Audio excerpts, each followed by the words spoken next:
Doon ka sa taong gusto kang tikman. Yung talagang masasarapan sa'yo. Ibibigay ko ang tatlong dapat mong gawin. Dapat talaga to hindi pwede. Dapat mong gawin kapag hindi ka type ng mga nilalandi mo.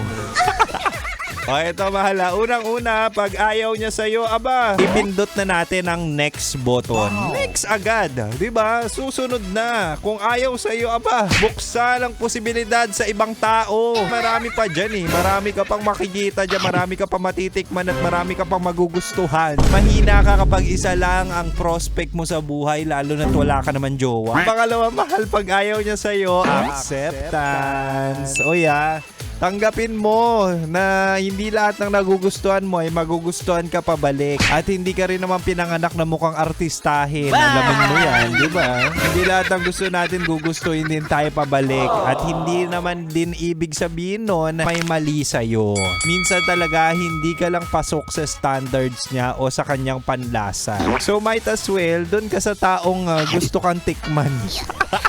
Yung talagang masasarapan sa'yo. May mga tao talaga na makakaswak sa'yo na pag nakilala mo, aba, gusto ko nito why not give it a try?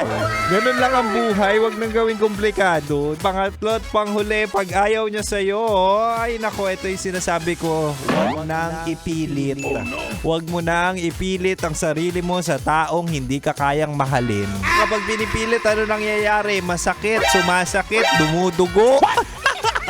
Baka iba yung naiisip niyong dumudugo kapag pinipilit Kapag pinipilit mo yung sarili mo sa taong ayaw naman sa'yo, ay masakit talaga kasi you'll receive mga unnecessary words na talaga nga naman makakapagpahinto sa'yo. Huwag na tayong pumunta sa or dumating sa punto na kung saan ipinagsisiksikan pa natin ang sarili natin sa taong hindi naman talaga tayo gusto at hindi naman din talaga natin maaabot. Tsaka mahal, kapag malinaw na ayaw niya, di ba? Huwag ka na magpa-cute. Huwag mo na gastusan.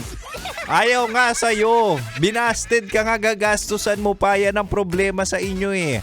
Ang hilig nyo gumasto sa mga taong hindi nyo naman jowa, sa mga taong ayaw naman sa inyo, at sa taong ginagamit-gamit lang naman ang pera nyo.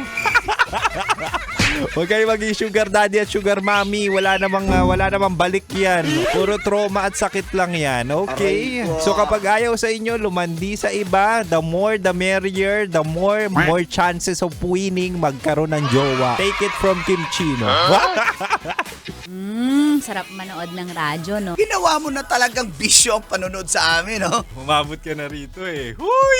Kaya kung gusto mong tuloy-tuloy pa ang tawanan, Iyakan at kiligan, aba, i-like mo na ang video na ito. at mag-comment ka na rin, kabisyo. Hit mo na rin ang notification bell. Para updated ka sa mga kaganapan namin dito sa Love Radio. Kailangan pa bang i-memorize yan? Basic.